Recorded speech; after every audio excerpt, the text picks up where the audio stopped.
We've got 10 years of making modern Doom games together, and we've done better with every game we've made. The hope with all this, the goal, is to give players an Why are they following experience them? that's It's as fun to distracting me. play as it was to make. And make something that's good enough to Oh, I guess become everybody's the coming to best log, I don't game know. it has ever made. But that is for you to decide. When Doom the Dark Okay. Ages releases,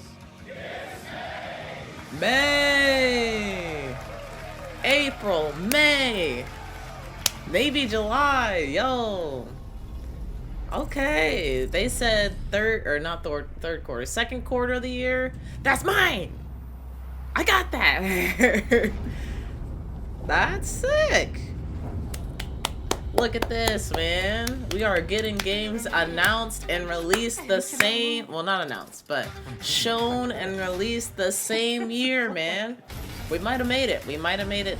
You will feel like the super weapon This might be in the center time. of a medieval war against hell. All of Azel's powers are designed around textile crafting and spinning wheels. The combat system is built around chaining attacks and unraveling enemies. Our reactive turn-based system has real-time reaction, which gives combat greater intensity and dynamism. 忍具やシリーズおなじみの体術など忍者アクションを駆使して乗り越えていくことになります。皆様に進化した忍者ガイデンを触っていただけることを楽しみにしています。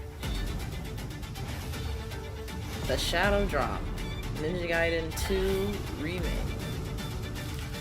or was it remastered? One of the two. All of Game Pass.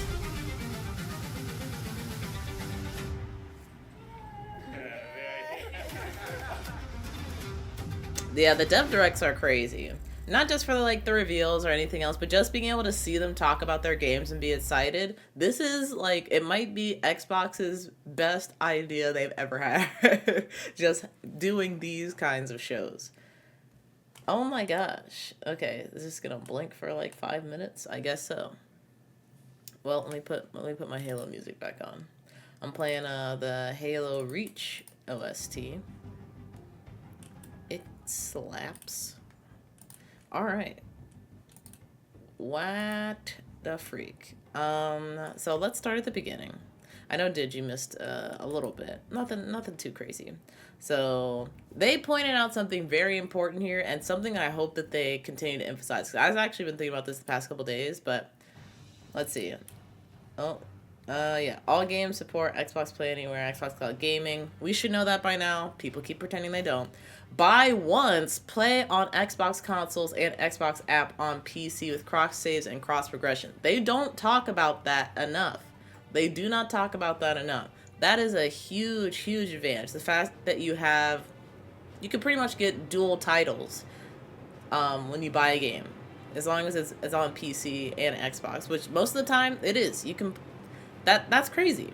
That's crazy, and it will definitely play into what's perceived to be their next strategy, being getting into the mobile space. I think that's going to play a big part of it. In two ways. We had Ninja Gaiden in here.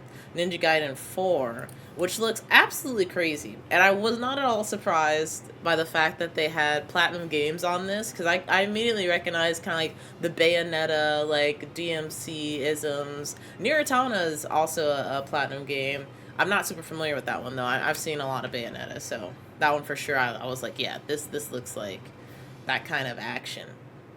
Very quick, very stylized. There are different move sets that you can use that I like. So they're giving the player a lot of choice when it comes to the combat and how they want to kind of execute their foes, which is always great. Always great to give the players the right to choose what they want to do. Got some parkour sections. It seems like we're gonna have some set pieces as well. So looking at this, it's funny looking at we'll have to see if it was a remake or remaster, but even this game, not so much to the extent of what I was saying earlier about kind of being reminiscent of the 2010s kind of games, but it still has that kind of DNA. That's just how you build a Ninja Gaiden game.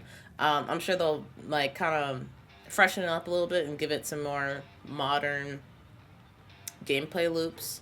But that is a lot of the DNA of Ninja Gaiden, because they, like they said, they've been gone for 10 years, so you know that's what they've been built on. Let me see. Let's check out. Did I turn this up too loud? I might have.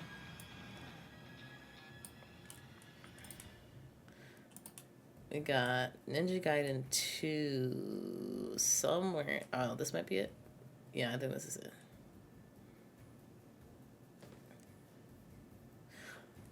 So apparently this is one of Digi's favorite games ever. I've not touched it. Ninja Gaiden 2, it was first released on Xbox 360. What a time. Ninja Gaiden 2 Black is the definitive edition of the game, honoring the style and significantly revamped using Unreal Engine 5. Revamped.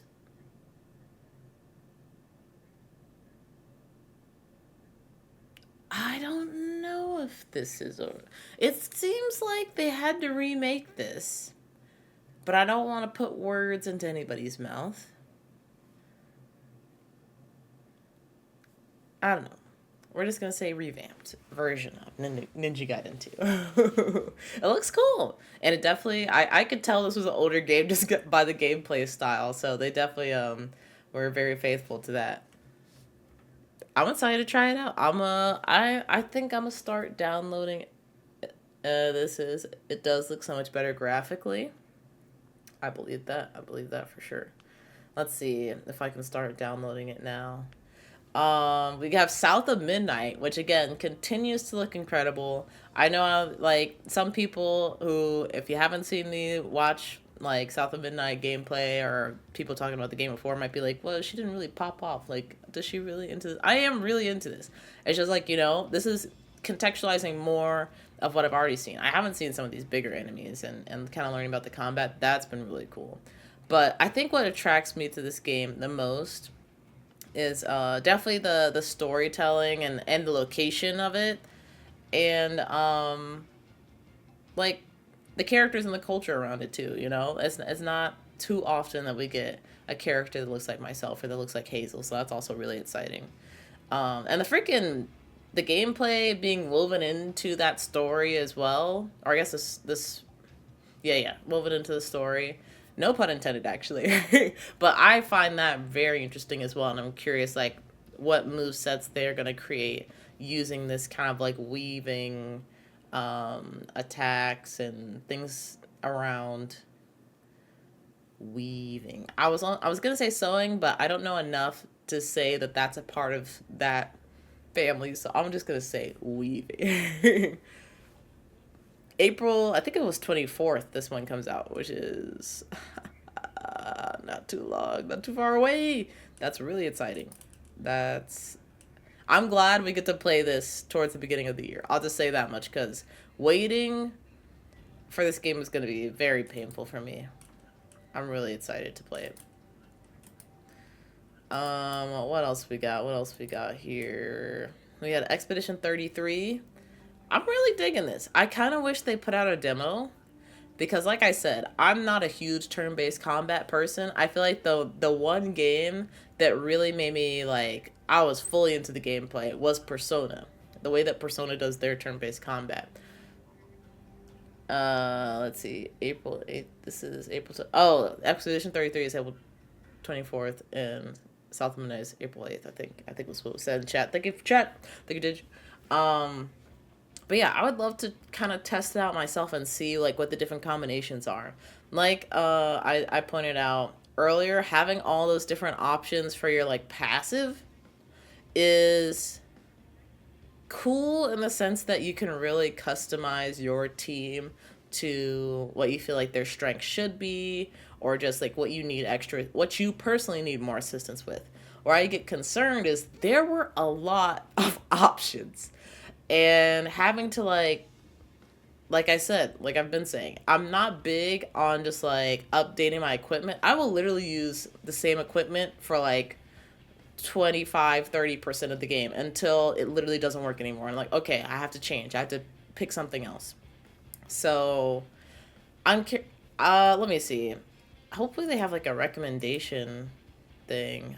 Characters can also equip hundreds of passive effects, which in our game I have called Lumina. Okay, so you can sort it alphabetically. You can sort it by defense, offense, and supportive attributes. I don't see a recommended button. Every character has more than 20 unique skills in the skill tree and hundreds of passive effects they can gain through Lumina and weapons. So there are a ton of builds and playstyle to explore. You can get it through Lumina and weapons. So it could be an even longer list.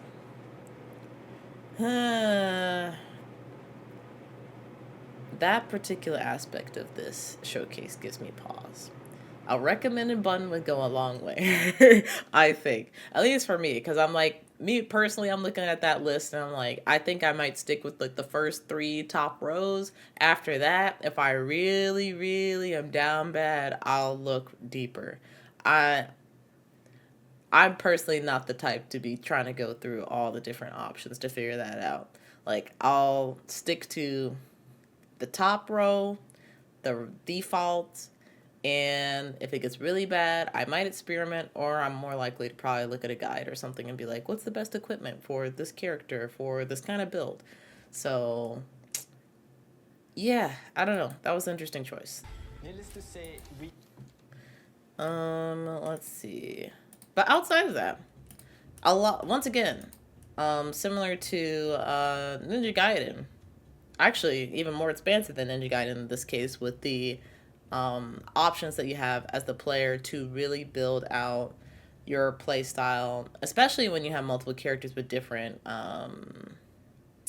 kind of specialties. You can really customize what your party is going to look like, which I really appreciate, and something that I don't typically dig too deep into when it comes to my RPGs, my JRPGs, because I'm definitely a Oonga Boonga, a smash hit kind of person.